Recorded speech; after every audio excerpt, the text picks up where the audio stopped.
Samajwadi party के बागियों को लोकसभा चुनाव लड़ा सकती है बीजेपी, यह खबर आ रही है।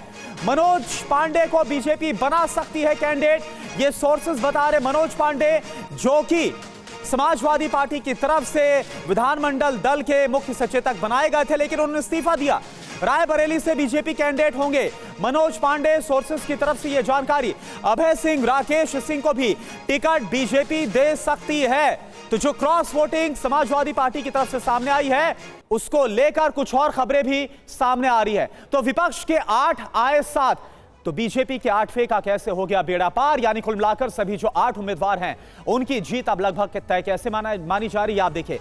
मनोज पांडे जो कि विधायक हैं समाजवादी पार्टी के, वो किस तरह से बीजेपी के पक्ष में आए और जो बीजेपी के उम्मीदवार है उनके पक्ष में वोट किए। इसके अलावा और कौन कौन से विधायक हैं? राकेश प्रताप सिंह है समाजवादी पार्टी के विधायक, जिनकी तरफ से क्रॉस वोटिंग की गई।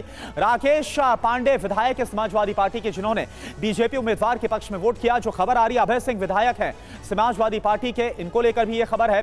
हाकिम चंद्र बिन समाजवादी पार्टी के विधायक, जिनकी तरफ से क्रॉस वोटिंग की गई और बीजेपी उम्मीदवार के पक्ष में वोट डाला है। मुकेश वर्मा समाजवादी पार्टी के एक और विधायक, बीजेपी के उम्मीदवार के पक्ष में वोट डालने की खबर आ रही है। उमाशंकर सिंह बीएसपी के विधायक, इन्होंने भी क्रॉस वोटिंग करके बीजेपी के जो उम्मीदवार हैं उनके पक्ष में वोट डाला। राजा भैया अध्यक्ष है जनसत्ता दल लोकतांत्रिक के, उनकी अगर बात की जाए तो उनकी तरफ से भी क्लियर किया गया कि उनके भी जो वोट हैं वो बीजेपी उम्मीदवार को गए। और अब आपको समाजवादी पार्टी के बागियों और समाजवादी पार्टी के विधायकों के वो बयान सुनाते हैं जिन्होंने वोट देने से पहले दिए थे। इस्तीफा दिया है, चेहरे पे खबर आ जी, आज बड़ी मुस्कान है सर आपके। नहीं, कोई मुस्कान नहीं है। इस्तीफा दिया है सर, सचेतक के पद से आपने इस्तीफा दे दिया, कुछ तो बोलिए सर।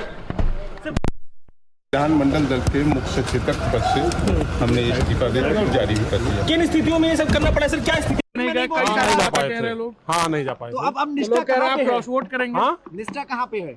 वोट देने जा रहे हैं। वोट किस उम्मीदवार को देंगे आप? ये बताएंगे तो वोट खारिज हो जाएगा। ये कह रहे हैं नाराज है आप राम मंदिर। नहीं, कोई नाराज नहीं। देने के बाद वोट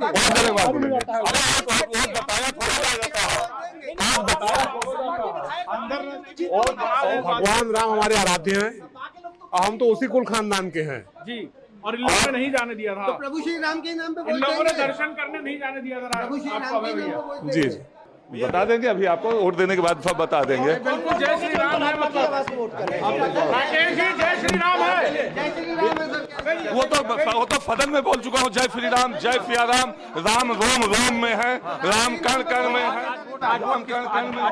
आपकी पार्टी के अध्यक्ष ने, आप लोग आपकी पार्टी के अध्यक्ष ने राम मंदिर जाने नहीं दिया था। आपकी पार्टी के अध्यक्ष जी ने राम मंदिर नहीं जाने दिया था। अभी सब बता देंगे। राम मंदिर नहीं जाने दिया, सब बता देंगे। इशारों में बता रहे राकेश जी। उम्मीद है समाजवादी पार्टी के तीनों जीतेंगे, लेकिन खबरें जो आ रही हैं आप भी जानते हो, जो दूसरों के लिए कांटा बोते हैं एक दिन उनके लिए भी कांटे मिलते हैं। जो दूसरों के लिए गड्ढे खोदते हैं एक दिन वो खुद भी उस गड्ढे में गिरते हैं। बीजेपी चुनाव जीतने के लिए कोई भी हथकंडा अपना सकती है, कोई भी लाभ देने के लिए आश्वासन दे सकती है। बीजेपी है, जीतने के लिए सब कुछ करेगी। भाजपा ने लोकतंत्र की हत्या करने का काम किया है। भाजपा ये चाहती है कि विपक्ष पूरा खत्म हो जाए, और जिस तरीके से भारतीय जनता पार्टी की सरकार ने सीबीआई, ईडी, इनकम टैक्स, प्रशासन और गुंडों का इस्तेमाल किया है, ये लोकतंत्र के लिए बहुत घातक है। हमारे नेता माननीय अखिलेश यादव जी तो लगातार बोल रहे हैं कि संविधान खत्म किया जा रहा है, लोकतंत्र खत्म किया जा रहा है, और ये तो सब खत्म ही कर रहे हैं। लेकिन समाजवादी पार्टी इस लोकतंत्र को भी बचाएगी और संविधान को भी बचाएगी। और चलिए सीधा रुख करते हैं लखनऊ का। हमारे रोविंग एडिटर पंकज झा वहां से लाइव जुड़े हुए हैं। पंकज जी, क्या माने जो आंकड़े, जो गिनती निकलकर सामने आ रही है, जैसे खबरें छनकर निकल रही हैं, सभी 8 के 8 जो उम्मीदवार है बीजेपी के वो जीतते हुए नजर आ रहे हैं क्या?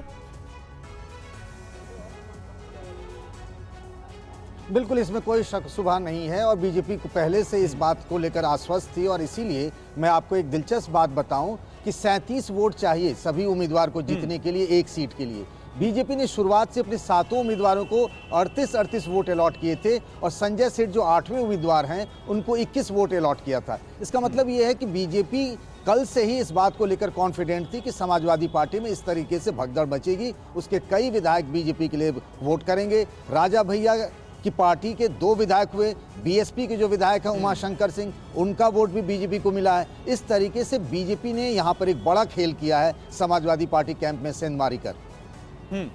अच्छा, लेकिन पंकज जी, हमने देखा कि इस क्रॉस वोटिंग की खबरों के बाद और खास तौर पर मनोज पांडे को लेकर जब सवाल पूछा गया तो अखिलेश यादव ये बोलते हुए नजर आए कि अब तक तो लग रहा था कद्दावर नेता थे लेकिन अब नहीं रहे। तो जिनकी खबरें आ रही क्रॉस वोटिंग की, अब क्या कार्रवाई भी संभव है? देखिए, अखिलेश यादव ने यहाँ जहाँ मैं विधानसभा में खड़ा हूँ, यहाँ से जाते वक्त उन्होंने कहा कि सबके खिलाफ वो कार्रवाई करेंगे। लेकिन इस कार्रवाई करने से क्या होगा ना, उनकी विधानसभा की सदस्यता नहीं जाएगी। राज्यसभा में दिखलाकर वोट करना पड़ता है पोलिंग एजेंट को, लेकिन यहाँ पर दल बदल विरोधी कानून लगता नहीं है, व्हिप लगता नहीं है, इसीलिए उनकी सदस्यता नहीं जाएगी। वो अनअटैच्ड एमएलए रह जाएंगे। और जब वो एक तरीके से मन बना चुके हैं और बीजेपी में गए हैं तो किन शर्तों पर गए, सारी बातें तय करके उन्होंने बीजेपी के लिए वोट किया, अपना नफा नुकसान देखकर। इसीलिए अब तो कह सकते हैं अंगूर खट्टे हैं या फिर चिड़िया चुग गई खेत वाली बात है अखिलेश यादव के साथ। जी चलिए, शुक्रिया आपका पंकज इस पूरी जानकारी के लिए। तो अब देखिए, 8 जो कुल उम्मीदवार बीजेपी के, वो सभी अब जीतते हुए नजर आ रहे हैं जिस तरह से जानकारी सामने आ रही है। और जो 3 उम्मीदवार समाजवादी पार्टी की तरफ से खड़े किए गए थे, जो 3rd कैंडिडेट है, अब जो जीत है वो लगभग नामुमकिन है।